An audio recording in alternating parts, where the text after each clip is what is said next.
Hello, I am Samantha Ravich, Chair of the Center on Cyber and Technology Innovation here at the Foundation for Defense of Democracies. Thank you so much for joining us.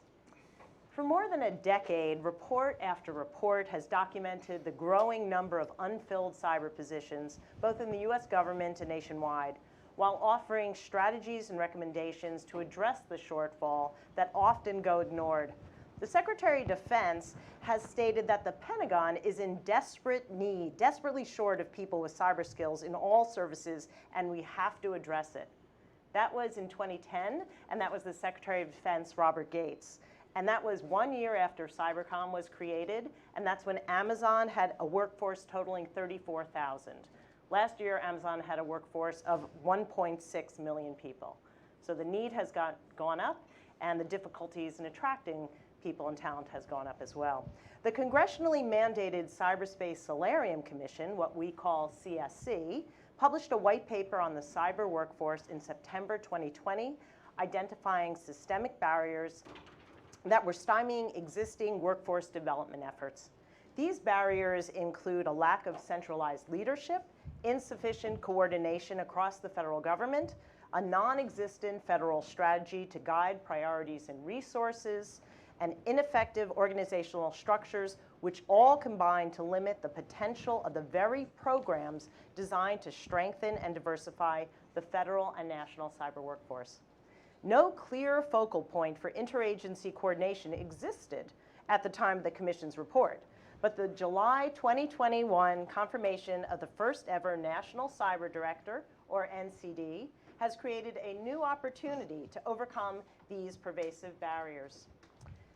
Looking to continue and build upon the work of the Solarium Commission, the commissioners recently established CSC 2.0, housed here at FDD. Through CSC 2.0, experts published a thorough report looking at how the National Cyber Director could lead the federal department and agencies in growing and strengthening the federal cyber workforce. The report notes that in many cases, the NCD will need legislative support, so it also recommends actions that Congress can take to support federal efforts to grow the cyber workforce. These actions include extending the Federal Cybersecurity Workforce Data Collection Act, establishing a Federal Cyber Workforce Development Institute, and authorizing a federal accepted cyber service. While these recommendations focus on the federal cyber workforce, the federal and national cyber workforces ultimately draw from the same community of professionals, so effective approaches must address both. The report also outlines actions that private sector leaders can take to support national cyber workforce development more generally. We are fortunate today to have two very relevant leaders and experts on that exact issue. First, I'm very pleased to introduce Chris Inglis, the inaugural National Cyber Director. Chris was confirmed less than a year ago. He came directly from teaching at the US Naval Academy and serving as a fellow commissioner on the Cyberspace Solarium Commission. Prior to that, he was a career National Security Agency leader, rising to the Deputy Director of NSA. Chris also flew C-130s and retired as a Brigadier General in the US Air Force Reserve. We also have Mark Montgomery, one of the authors of the report I just mentioned on cyber workforce issues. He is a Senior Director of the Center on Cyber and Technology Innovation at FDD and served as Executive Director of CSC for the past 3 years. Prior to that, Mark worked for Senator John McCain on the Armed Services Committee and served in the Navy for 32 years, retiring as a Rear Admiral. So a few quick words about FDD before we get started. FDD is a nonpartisan research institute exclusively focused on national security and foreign policy. FDD houses 3 centers on American power that promote the use of all instruments of American power and produce actionable research and develop policy options to strengthen US national security. FDD proudly accepts no funds from foreign governments or corporations. For more information on our work, we encourage you to visit our website, fdd.org. You can also follow us on Twitter at FDD. The CSC 2.0 project and the workforce paper is available at cyberspacesolarium.org. And with that, I am pleased to get started. So, Chris, It's great that you're here. We've missed you. I've missed your strong voice in our meetings. And since you left the team to serve as National Cyber Director, it's been about 11 months since you started. You're kind of running a startup. Not just a startup, but a startup in the White House. So maybe take a few minutes and tell us how that's going. In a word, good.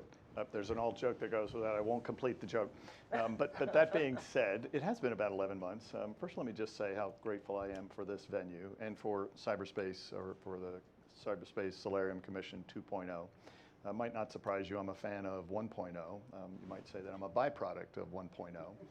But that foundation has been extremely useful to us. In terms of how's it going, I'm a big fan of the precept that form should follow function. In this case, we kind of stuck the form kind of in place and tried to figure out what would that form do, what would the National Cyber Director do. And so we've been working very hard for the last year to establish some of the principles that should underpin that and perhaps lead that. First and foremost, I think that we, and when I say that, I mean the federal government and a growing consortium, a collaboration between the federal government, state, local, and the private sector, I think we can say that we agree that cyber is more than technology. I think the fact that we're having a discussion today about the people component reflects that cyber is far more than technology. There's at least 3 dimensions to it. There's the technology, of course, that's the visible piece. There's doctrine, roles and responsibilities. Solarium addressed a lot of that, but we've been working through that over the last year within the federal government. And then finally, there's the people piece. And oftentimes, if you're an adversary, you think about those in the reverse order. I think that we have, in this first year of the creation of the National Cyber Director, focused on those latter 2 pieces, given the due to necessary to the technology piece, but focused on those latter 2 pieces. Having said that, we then began to put some life forces in play of how do we actually get some better definition of roles and responsibilities. That's principally what I'm accountable for, is getting the roles and responsibilities right, not just across the federal government, but between it and the stakeholders in the larger cyber ecosystem, the private sector, state, local, academia. And then finally, how do we get those doctrine, those roles and responsibilities properly supported by the people piece of that? That, I think, is a work in progress. I'm delighted to have an opportunity to discuss that today. But I would say that we've established a solid foundation of roles and responsibilities. We now need to make sure that we fill those roles and responsibilities with people whose skills are up to the game, up to speed.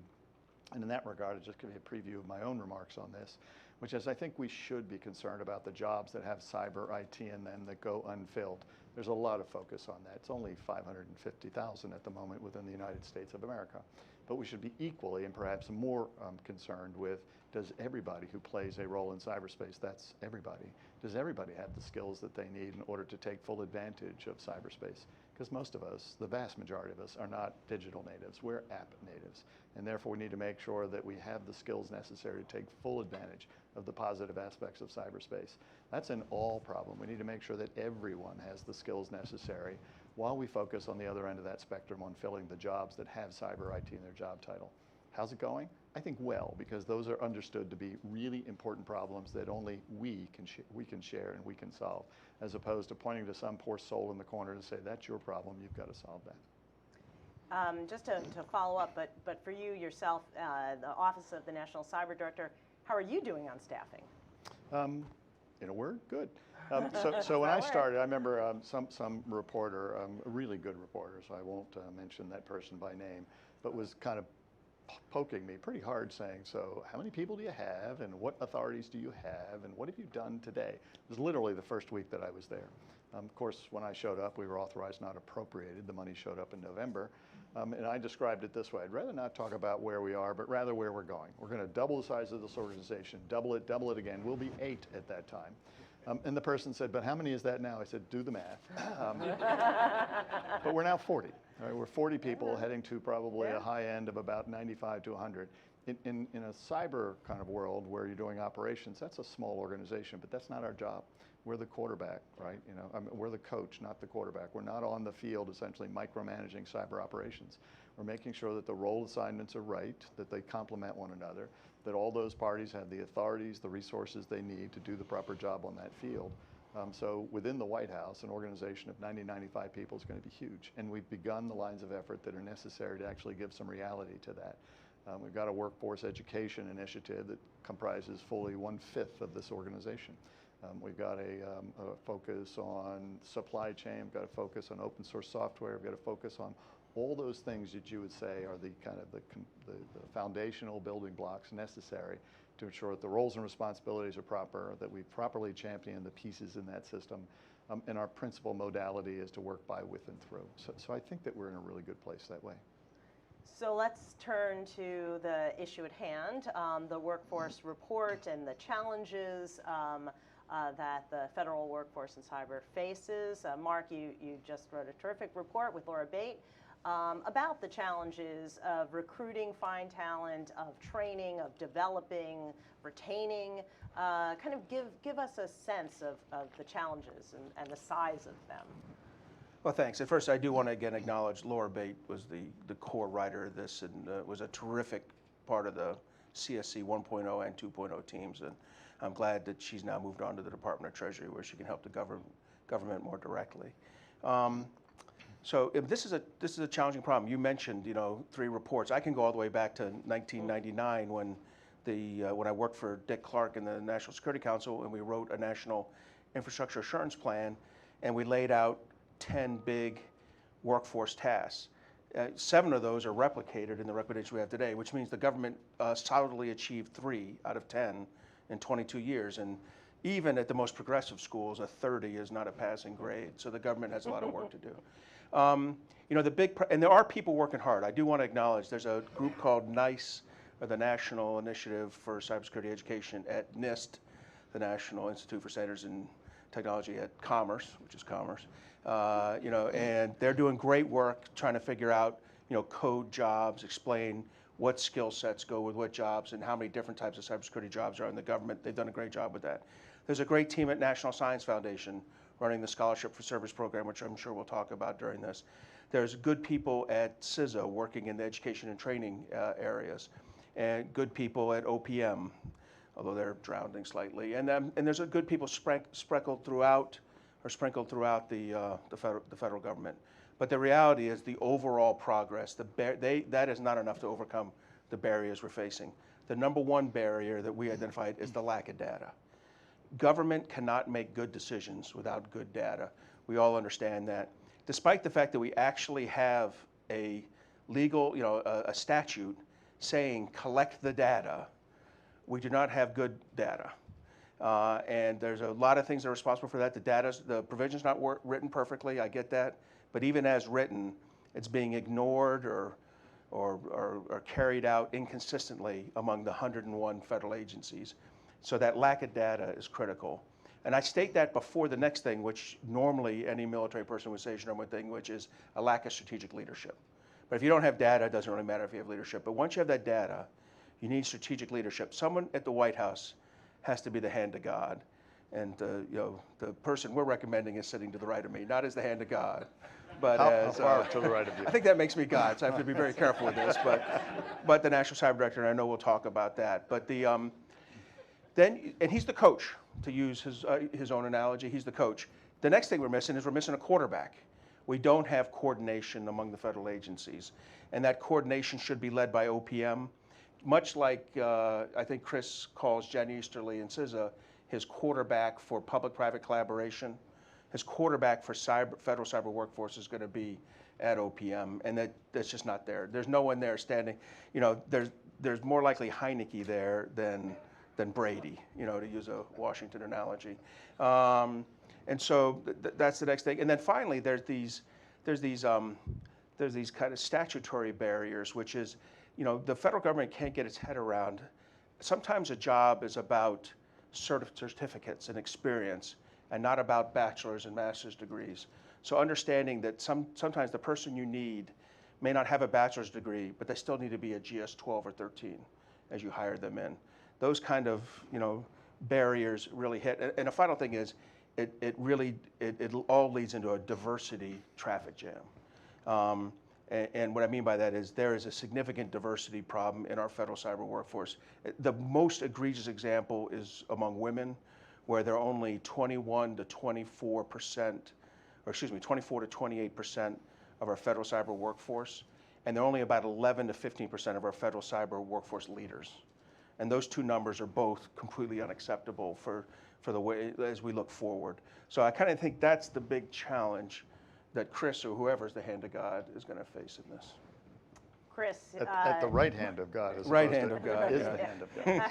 sorry. So Mark put a lot on your plate. First of all, do you see the challenges the way that Mark in the report with Laura laid out? Yeah, I broadly agree with Mark's framing of this. One, I would start with, there are some really impressive pieces, components, not least of which in the private sector, but let me just mention again what Mark cited in the federal government. Right, you've got NICE, right, the National Institutes or the National Institute for Cyber Education. You've got the National Science Foundation, Cyber Corps for Service. You've got the Centers for Academic Excellence. You've got Cyber Talent Management System over at CISA. All of those are pretty interesting, deep and sharp pieces that could make an even higher kind of a leveraged difference if they were connected to some larger strategy. What's missing is not so much some of the piece parts. There's some more to be done there. What's missing is the strategy, that we would then use that strategy to figure out how do we connect those, give those the highest possible leverage, kind of amplify their efforts, not within those stovepipes, but broadly across the federal government, and join arm in arm with the private sector, because the government can't solve its end of this problem. You can't filter one end of the pool. You've got to actually solve the national problem in this regard, if not something even bigger than that. And in that regard, I would then say we have to do two things. We have to make sure we first have a strategy that defines what's missing. We then have to make use of all the parts that are already there and connect those to that strategy. And that strategy, to Mark's point, needs to be driven by data. It needs to be somebody who's accountable for using that data to define that strategy and then driving that execution across all those piece parts. I think if we were to do that, we could make rapid progress. We'd find ourselves re-examining everything. I don't think that we've appealed to a broad enough population. I don't think that we've got a diverse enough kind of talent pool that's thinking their way through, could I play a role in this? We've not actually balanced that aspiration to that destination by actually tracking people along that progress. I think we've misspecified the destination in many regards. Sometimes we require a bachelor's degree in computer science when what's really required is critical thinking skills. Not that they're divorced from one another, but let's think very creatively about what we really need. Let's think more broadly about where we can get that, and let's manage that space in the middle with all of those excellent programs. Strategy and data are I think, going to be that interstitial thing that connects all those together. Mm-hmm. So Mark, I mean, you kind of cut right to the chase with the title of the report, right? The title of the report is Workforce Development Agenda for the National Cyber Director.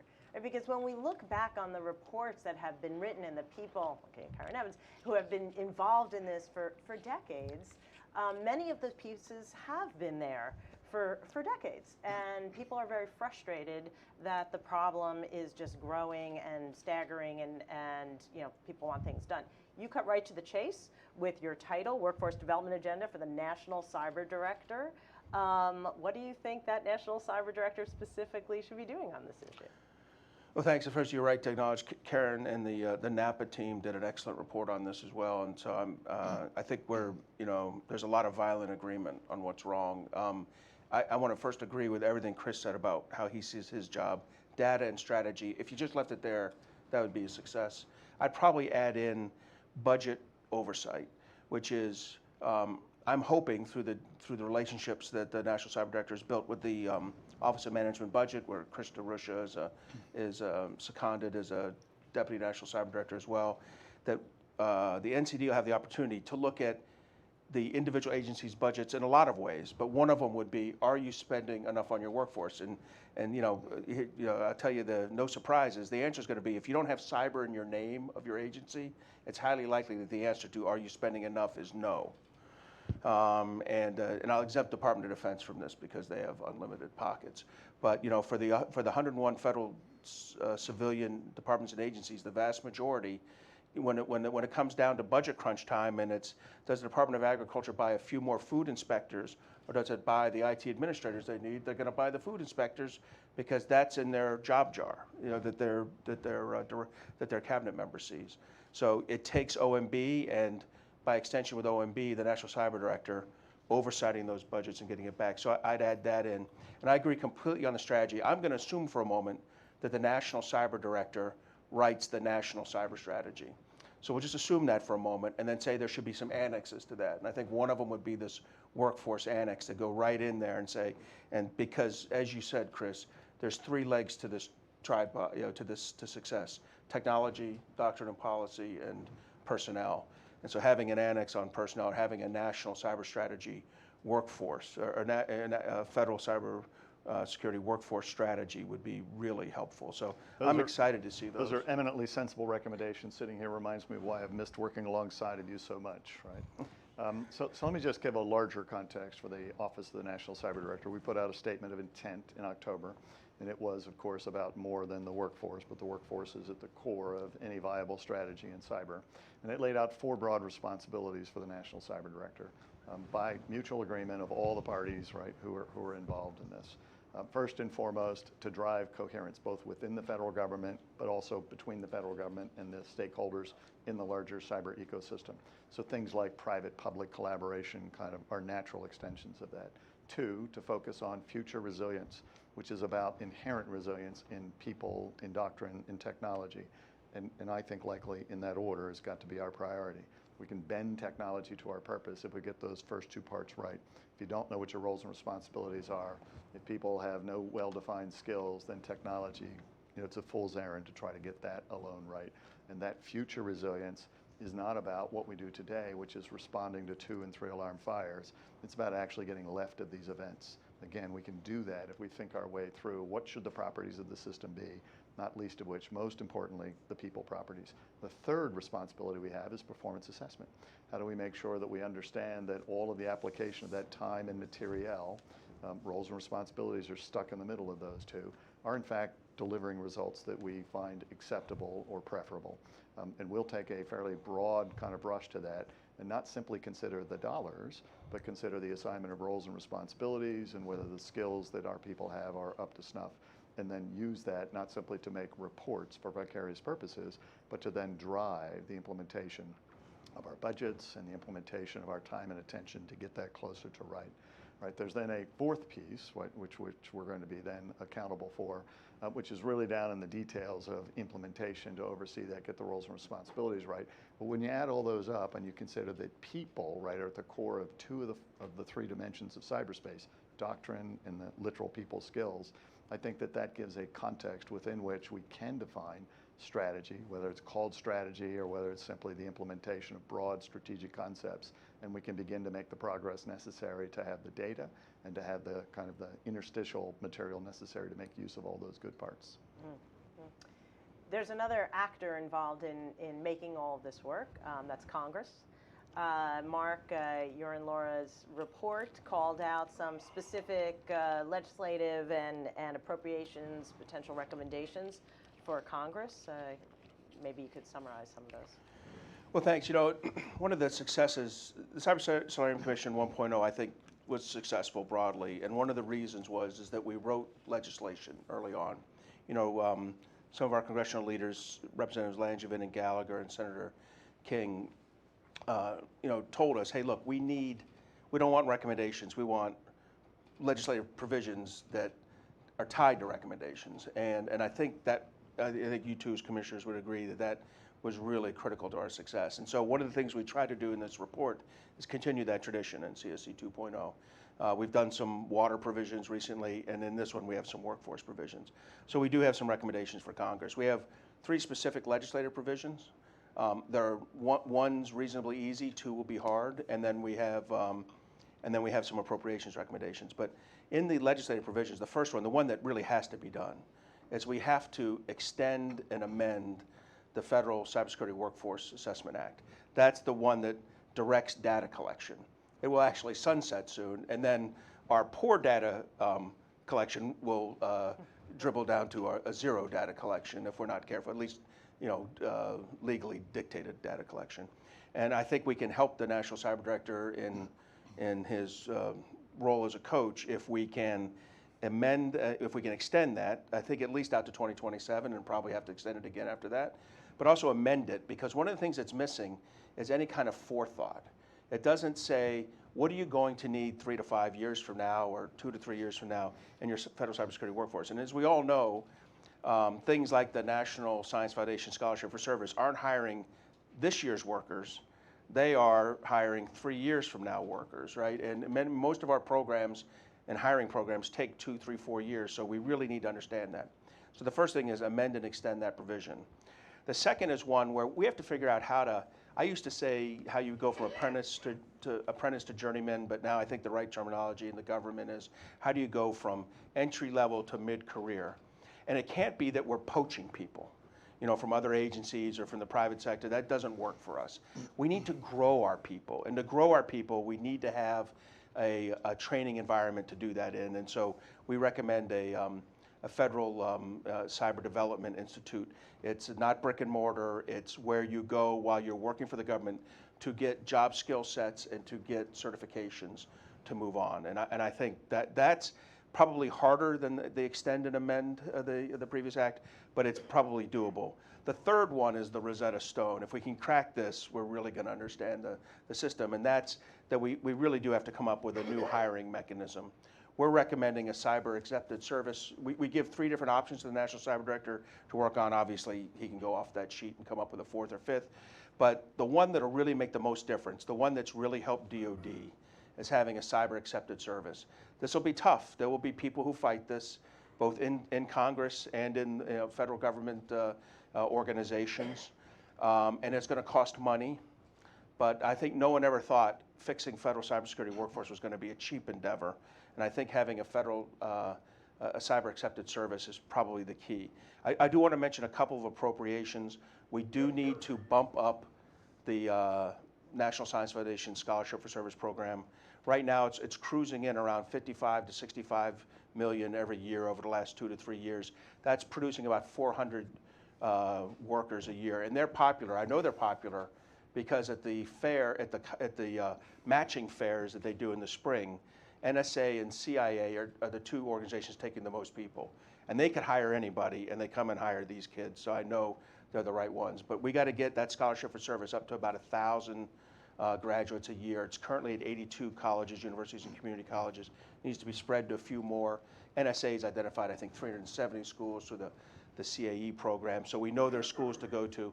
And I really strongly push this ROTC-like program over other initiatives. There's one in Congress now on a cyber defense, digital cyber academy or digital service academy.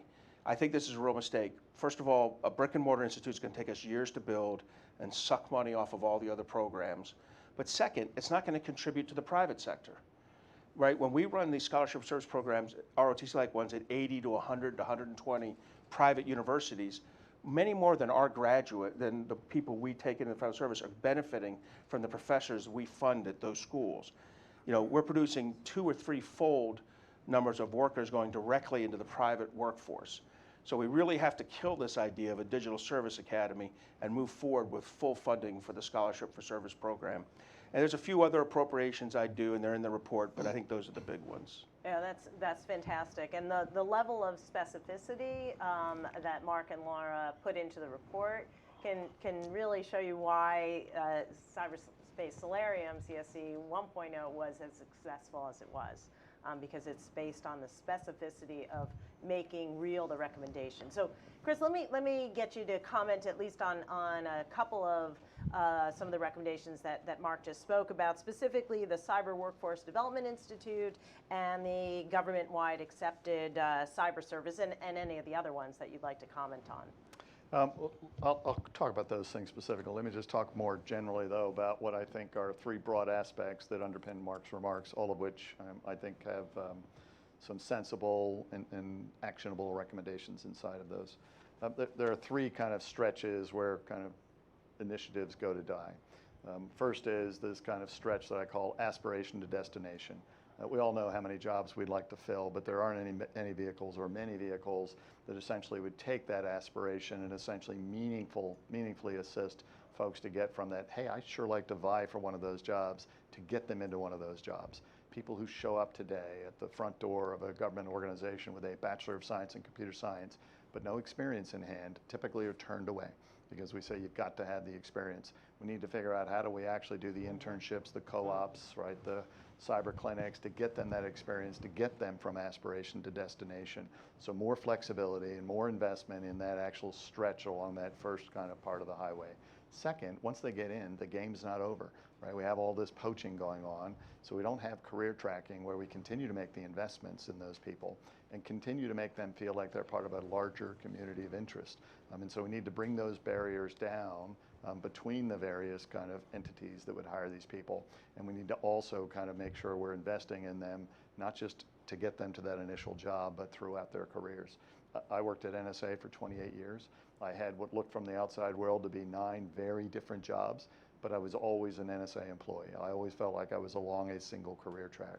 So how do we take computer kind of personnel, IT personnel, cyber personnel, and give them that sense that they have a very rich career field in front of them, and they're not being poached from job to job, but rather they're being progressed from job to job and getting all the stronger as they make their way from one responsibility to the next. And so in that regard, something that actually cuts horizontally across the federal government, I think will be extremely valuable. Finally, to Mark's point about these institutions that might then assist in that regard, we have to make sure that those institutions, whether it's a service academy that I was a benefit from, need to have a parent. They need to have a parent service that says, I'm the person or the party that will kind of ensure that I have a sense as to what the standards and the requirements are for whatever this service is set up to do, and I will then employ, right, what then becomes of that. If you lack either of those two dimensions, it's probably a good idea in the corner that lacking the parent that would actually define the requirements or then accept and employ, right, the beneficiaries who kind of derive kind of the education for that institution, they'll fail. RTC programs essentially do something that's magic in the middle, which is they actually kind of take the resources from a parent that says, hey, if you make these investments, I will hire the result. I'll just be that instrument in the middle. But they've solved the problem by actually marrying that aspiration to destination. We need to make sure that we do that. Mark, if I'm not mistaken, the deficit shortfall in the federal cyber workforce kind of tracks with what we're seeing, in the private sector cyber workforce. Wondering if you learned anything during the research for the writing of this report on the federal stuff that is actually can illuminate, a way forward on the private sector side. You're exactly right. I mean, it's mathematically a very similar problem. About 70% of jobs are filled, 30 to 35% of jobs are empty by the CyberSeek, which, while the numbers may not be exactly right, I think the general trends are correct in that data. And they're struggling too. There's a lot of poaching going on in the private sector. This failure to develop from entry level to mid-career really exists just as heavily there.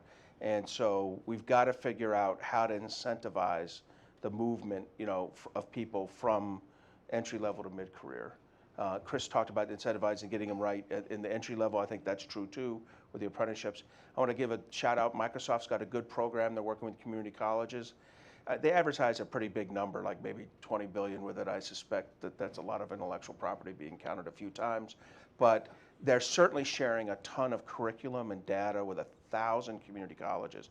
I cannot tell you how important this is. And there are other programs doing this. There's other opportunities out there for certification and job training programs that specifically target entry-level cyber skills and the movement from entry-level to mid-career when you've gotten the experience.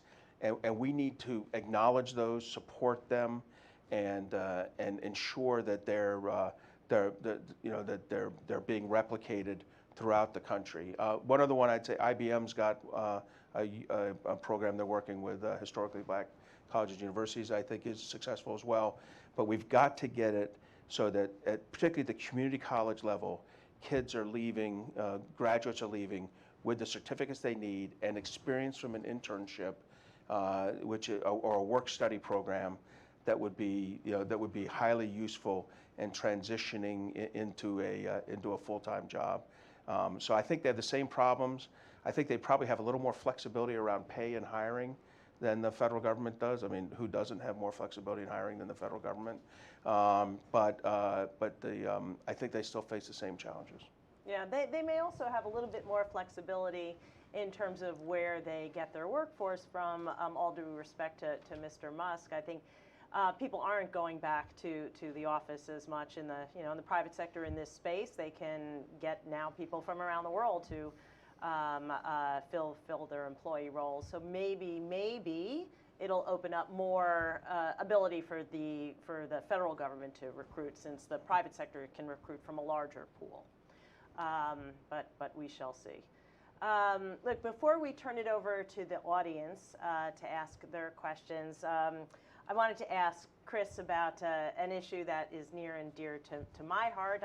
On the Cyberspace Solarium Commission, we recommended, and it was approved in the 2021 National Defense Authorization Act, which is continuity of the economy planning, or COAT, continuity of the economy planning, which looks at how do we prepare for and recover from a major cyber attack that rolls across our economy, not just targeting one organization, one sector, but multiple at the same time. So how is it going? The act, legislated, as you know, that the administration was providing a plan by the end of 2022, which is rapidly approaching. Yeah, so I must admit that my horizons have been expanded a bit since I was on the Solarium Commission. When I first thought about that continuity of the economy assignment, I thought about it almost entirely through the cyber lens. Of course, there are many hazards that kind of hold an economy at risk, or many resources, both material and often digital infrastructure and virtual, that are required to actually make a kind of an economy run smoothly. And so you have to actually have a broader kind of lens to look at that through than cyber alone. So it's not something that has fallen naturally to the Office of the National Cyber Director. It falls more naturally to the Cybersecurity and Infrastructure Security Agency, working hand in glove with what's called Pound Resilience, but the National Security Council component that worries broadly about societal functions. And so they've now got that and are working their way through that to try to determine how do you actually cut across all of those critical activities that constitute a viable running economy. I think when we're all done, you'll look at that and say, that was about far more than cyber, about what it takes to get that done. And it's frankly more about the horizontal than it is about any particular vertical.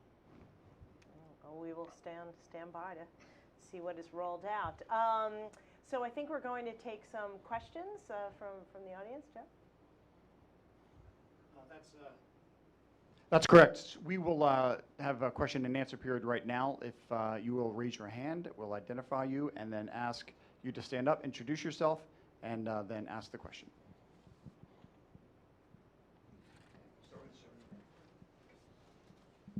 Thanks. Sam Visner with MITRE and the Space ISAC. Always good to see you, Chris, Mark, Samantha. An observation, not so much as a question, but whatever can be done to bring good young people into government and give them something meaningful to do. As you know, I'm an adjunct at Georgetown. I've sent my students to the executive branch, to the military, to the IC, and to the Hill. And it's pretty much a dog's breakfast. Occasionally, they will come back and say, I've had something interesting to do. Some have come back and said it's a toxic work environment. I don't want to stay there a moment longer. One left the federal government to take a job for $60K more in the private sector, but would have stayed in the government for the mission if the work environment had been suitable. What can we do to provide an environment in which these people are not locked into, well, you're a GS7, GS8 for the next few years, you have to do something meaningful before we decide, meaningless before you can do something worth your time. These are people who are highly motivated, they want the mission, they want to contribute to the mission, they want to be part of something larger than themselves, and they don't essentially want to be locked in the basement eating gray meatloaf as a GS8 for the first 4 years of their careers. So hopefully we can find a way not only to develop the workforce by getting these people on board, but to develop the workforce by giving them something meaningful to do so that they stay on board and continue to contribute. Thank you. I'll take the first bite, okay? Just only because, Sam, you had... I like the second bite because I don't like gray meatloaf any more than Mark does. Yeah. Right? First, you did have a student come work for us here at FDD. Hopefully they came back with positive thoughts. Okay, good. Look, agreed that it's tough. You see this in the military. You don't enter as a lieutenant colonel. You enter as an ensign or a second lieutenant, and you have to follow orders. Few ensigns become lieutenant colonels. Yeah, there you go. That's true. Fair enough. Yeah, and then maybe the Space Force someday. But I would say that the key to this is having what Chris described as 9 jobs within NSA that felt different. I felt the same way in the Navy. I was a Navy officer, had about 14 assignments, only one or two were the same. They were vastly different every time. We're starting to see that. There's a cyber workforce, there's an act has just passed that's going to allow some movement between agencies. I think that's the beginning of it. There are different ways in the federal government to get job satisfaction and to get that psychic pay that covers down for the slight loss in physical pay that you might experience as a federal government employee. But I think having some movement between jobs will be good for the government employee, but also be good for the agencies as you get cross-pollination of ideas between different agencies. So I'm hoping we're going to tackle that. It's certainly a concern. Whether there's a toxic work environment is probably point by point, and that should be solved at the place it's at. But the idea of having some flexibility in your job movement is a good one, and one that the Congress has started. We're going to have to see how this pilot program goes and see if we can push it fully into the federal workforce. I subscribe to your general thesis, which is that culture should be our principal focus as opposed to being beholden to the administrative aspects of it. We're always going to follow the law. We're always going to follow administrative procedure within the extent of the law. But I have never been in an organization where I was compelled to essentially bend right to the strictures of a particular kind of role assignment or the strictures of some gradations. I've always been in an organization which had the authority to install culture, to hire not employees but owners, to give them a full piece of that responsibility on day one, to let them make a difference on day one. And frankly, at NSA, which that's the majority of my work-life experience, we never had a problem with the retention of the kind that is broadly described across cyber circles now. Our retention was, on average, about 3.5% to 5% attrition, meaning everybody else stayed, which was unnaturally low for an organization that has to turn over every 20 to 25 years. And why was that? It wasn't because we had swell parking. We did not. It wasn't because we had the best color in the world. We had lurid green inside of our hallways. It wasn't because we had this wonderful pay system. We were GS kind of pay. It's because we gave people feedback. We said, you can make a difference on your first day. Here's the feedback associated with that. And when we did that, those people would come and stay and stay and stay. So I take the point that it's about the culture that should not be beholden or subordinate to the administrative system. Ultimately, that form should follow the function, but we need to drive the function first. Hi there. Sean Lingus with CNN. Thanks for doing this. Chris, I wanted to get your response. As you know, General Nakasone this week confirmed the Cyber Command has taken the full spectrum operations in support of Ukraine. I'm wondering a couple things. First of all, have you all seen any response from Russia in cyberspace to that activity? And more broadly, are you concerned at all that the Russians might see, rightly or wrongly, those activities as escalatory, given we've seen everyone and their mother participate in cyber operations in Ukraine? There's been hacktivists, there's been people using U.S. infrastructure that might be opens up the door to misattribution. What's being done to make sure that isn't misinterpreted? Thanks. Yeah, I can't speak to any Russian reaction associated with those remarks, or for that matter, any operations that may or may not be taking place in cyberspace. But let me address what what General Nakasone said. The White House affirmed those remarks, I think, as recently as yesterday, in saying he's correct in what he said, which was not in any way, shape, or form breathless. It was just a statement of fact. And the statement of fact was that cyber is an instrument of power, and to the degree that we're applying many instruments of power to assist in the defense of Ukraine, cyber is one of those instruments of power, used from our perspective in a defensive kind of modality, meaning that while they might impose effects or have kind of might make a difference to the receiving end of that, whether it's financial sanctions, whether it's lethal material applied kind of in military ways across the Ukraine, what we're trying to do is to assist the defense of the Ukrainian people, right? And I think that cyber then, as an instrument of power, can and should play a role in that. That's what I heard Paul Nakasone say, and I haven't heard anything that from that day forward, a couple of days ago, would say that that's been provocative. Most people that I think understand the nature of this domain have said that makes sense. Anything less than that wouldn't. If I could pick up on that, it reminds us that that this cyber capacity building, which we're effectively now apparently doing after the war starts, is also something that we should focus on left of boom, before the crisis. And You know, in Ukraine specifically, like we had USAID ran a program for 4 years doing cyber capacity building, about $39 million. There's fingerprints of Cybercom doing maybe not defend forward operations, but support to the Ukrainians in the time leading up to the conflict, which now has been acknowledged by General Nakasone. So it's those efforts, that cyber capacity building for our key allies and partners who can't afford it themselves. So probably not for the UK, but for countries like Ukraine, Georgia, Taiwan, you know, that we should be thinking about these things left of boom and making those deterrent investments at the same time that we make the ones right of boom.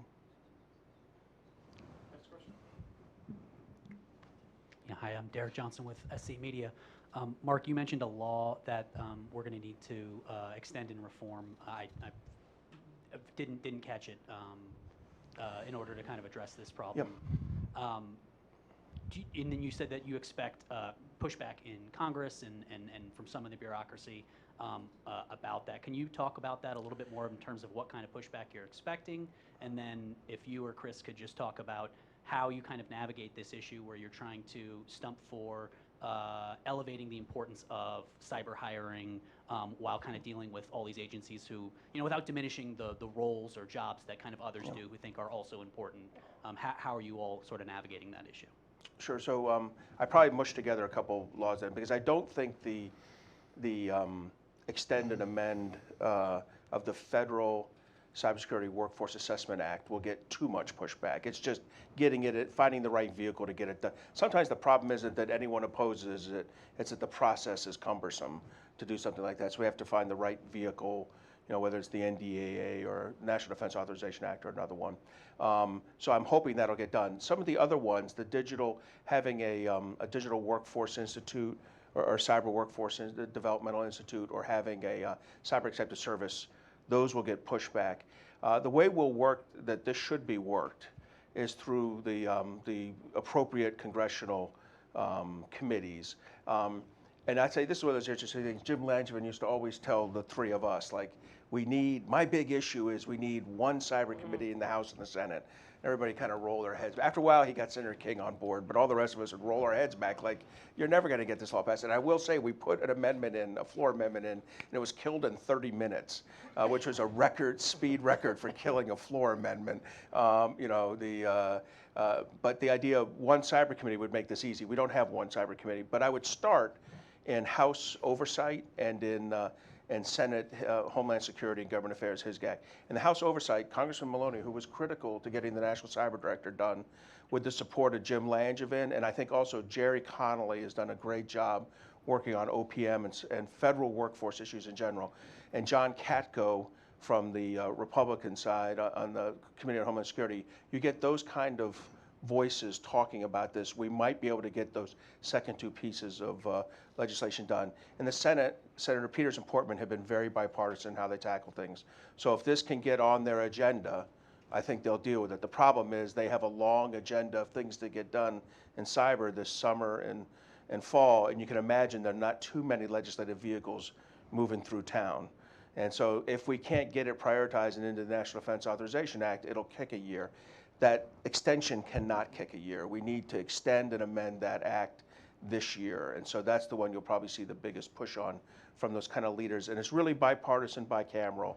This is not an issue that should be subjected to any kind of partisanship. I would just add to that, you've asked how do you get that on the kind of the agenda, the radar screens of the decision makers. I think you have to establish, broadly two things. First and foremost, that cyber is neither delegable or discretionary, right? It's not something you can kind of hand off to the technologist or the folks who have IT and cyber in their name and say, this is your problem, this is your job. It's like the motor poll, just make the darn thing work. It is therefore not delegable, it's not discretionary. And why do we say not discretionary? If Jeff Moss were here, he's the guy that kind of is of DEF CON and Black Hat fame, he would ask this question up front of the cyber talk.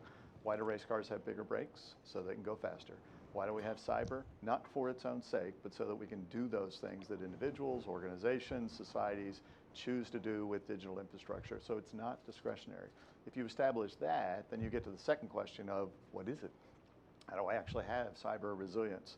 I think broadly you need to make sure that you have inherent resilience in your doctrine, roles and responsibilities. Do we know who's accountable for what? Your people skills. We've had a long discussion about that today appropriately. And of course, technology. It needs to be inherently resilient and robust. To Mark's point, we need to get left of the event. This needs to be a capital expenditure, not an operational expenditure.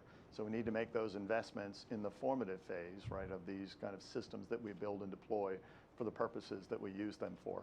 And finally, what will result in that is not going to be an inherently secure, perfectly secure system. That'd be lovely, but none of these systems are. They always have some frailty, some kind of fraught nature attendant to them, not least of which is because people are inside of them making choices all day. So what results is going to encounter the occasional problem. And our response to that can't be a division of effort where you defend your side of this, I'll defend my side of that, as if we're in this sailboat, and if the hole's in your side of the boat, good luck to you. It needs to be that we have a collaborative, collective defense. Those two things, resilience by design across technology, people, and systems, kind of the doctrine, and the kind of collective, collaborative defense can make a dramatic change, right, in our fortunes in cyberspace. But only if leaders, first and foremost, say that it's their responsibility to deliver that and no longer assume that this is delegable or discretionary to some population in the corner that happens to have IT or cyber in their job titles. Over to Sarah. Sarah Friedman, Inside Cybersecurity. We're coming up over a year since the cyber executive order was put out, and now we're coming into the implementation phase. I wanted to find out how, Chris Inglis, how you're involved in that and how you see that moving forward into helping the government become more secure. Yeah, so first, I think you're talking about Executive Order 14028, which I think was issued on or about the 11th of May, 2021, so it's been just over a year now. And I think that that has been, in a word, boldly successful. Why? Because it actually declared that the federal government was going to make a kind of a fairly significant commitment to the foundational attributes that any digital infrastructure should have to achieve some degree of inherent resilience and robustness.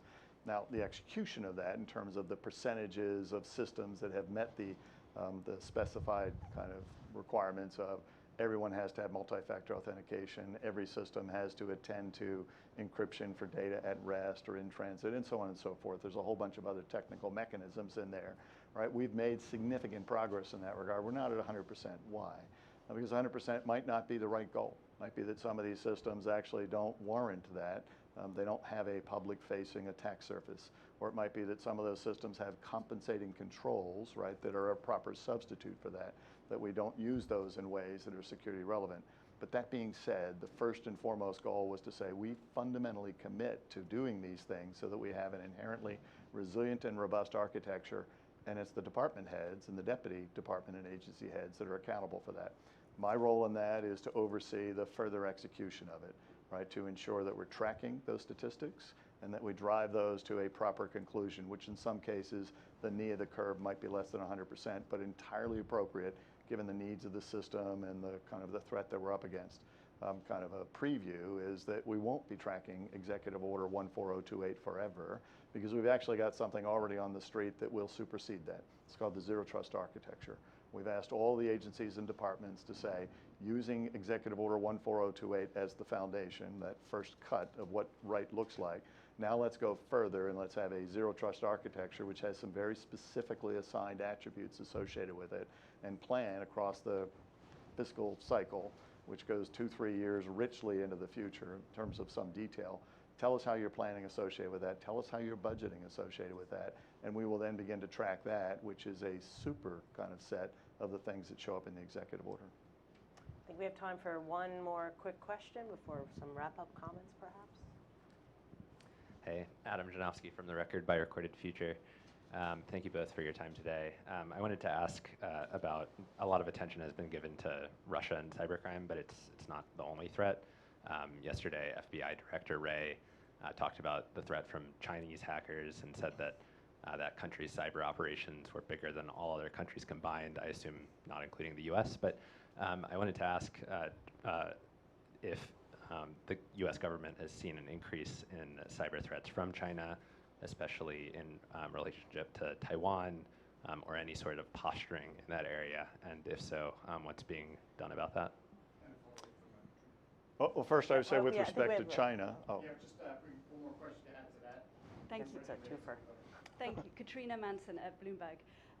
I know you've spoken before, Director Inglis, about the review of NSPM 13. I was very keen for an update to understand where that's coming out. And also just a follow-up on General Nakasoni's remarks and your response to them. When you talk about cyber as an instrument of power in Ukraine, are you seeing those operations as solely taking place on Ukrainian networks, or are they going further afield into third-party countries or Russian networks? And is that the same argument that you'd put forward as instrument of power, given it may be Americans with their fingers on those particular cyber tools? Thank you. Give me a lot of choices. That's like 8 questions inside of all of that, but all good questions. Let me start with the first question. The denominator, when we're talking about anything China, the denominator is large, right? And so, given a population of in excess of 1 billion, then any commitment of some portion of that population to the use of cyber as an instrument of power on behalf of that country, it's going to be big. I don't think that we've seen any significant diminishment in their aspirations to use cyber as an instrument of power. I can't speak specifically about any particular application of that, not least of which Taiwan, but to say that we do remain concerned about China's use of cyber as an instrument of power in disinformation, right? In kind of the surveillance that they would do for for purposes that we would find non-security relevant. That is, not those things that actually aid and abet stability of nations or the kind of the interaction of various nations. We're very concerned about that, and so therefore, while we're focused on the clear and present danger that is kind of obvious in the Ukraine, we have to keep our eye on that larger set of activities, and certainly China remains kind of in that. NSPM 13, I think the administration's on record as saying we did review that. It's now, 4 or 5 years hence. Its original introduction, 4 years hence. And therefore, kind of a proper kind of system would say, let's take a look at that to make sure that in terms of what its purposes are and what its kind of implementation, kind of what its SOPs would be, is it still kind of doing what we expect, the way we expect? And they've made some adjustments, none of which I would say are significant in terms of the intention of why NSPM 13 was created, and none of which I think kind of in any way, shape, or form diminish the value of the work that would take place according to the processes defined by NSPM 13. The internals of that, of course, are classified, and I can't say any more, or wouldn't say any more to that. But we're largely in a place we say it still works, it's still viable, and it's still efficient and effective. Both of those properties are important. In the last bit of your question. Yeah, so it's a bit of a, intelligence community is great at secrets, not so good at mysteries, and it's a bit of a mystery as to why we haven't seen more, right, vis-a-vis cyber and the Ukrainian kind of situation. Why haven't the Russians been more successful in using cyber against the Ukrainians? Why haven't they perhaps kind of at least visibly done more kind of outside of that against all the predictions that they would use not just disinformation but cyber broadly to hold not just the Ukrainian society at risk, but any of those who would aid and abet them. And I think that there are many kind of reasons why we might imagine that it hasn't been what we expected. One of those that comes foremost to mind is the Ukrainians are actually quite good at cyber defense. They've been trained richly by a partner just to the north of them for the last 8 years to be good at cyber defense. Turns out they are. Turns out that the kind of activities of the private sector and the public sector combined has created a more resilient kind of infrastructure, both in terms of it's inherently more resilient and robust, and when we find a flaw in it, we can at scope and scale deploy patches or interdict those threats on the fly. Turns out the Russians have not been as aggressive in holding things outside of the Ukraine at risk using what we might call cyber kind of offensive methods as we might have expected. I can only surmise that some of that is because they're busy. Some of that is because they kind of understand that there are thresholds. They don't know quite where those thresholds are, and they don't want to cross those. But I'll leave that to the fullness of time in terms of how to properly understand that. The situation for us remains, we need to make sure that we are resilient and robust by design, that we do that in the largest possible domain of interest, the international domain. We have allies. We need to make sure that we're doing capacity building and that we're defending common kind of resources, the internet being one of those, using the common assets that we all bring to bear.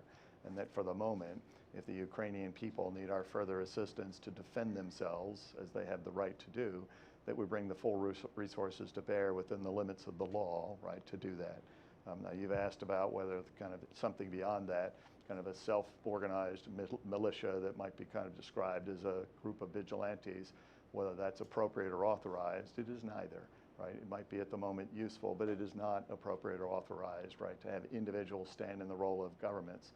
We need to make sure we do that in the proper channels, using the proper modalities, which I think have been richly deployed. Well, we've run up and over the hour. I think you can all see why we're so proud to call him one of our own on the commission. National Cyber Director Inglis, Brigadier General Inglis, Chris, thank you so much for taking your time to be here. It was a fascinating discussion. There's a lot more to dig into on the report that Rear Admiral Mark Montgomery and Laura Bate wrote. I encourage you all to take a look at it. Cybersolarium.org, FDD.org, and with that, I wish you a good afternoon. Thank you. Thank you.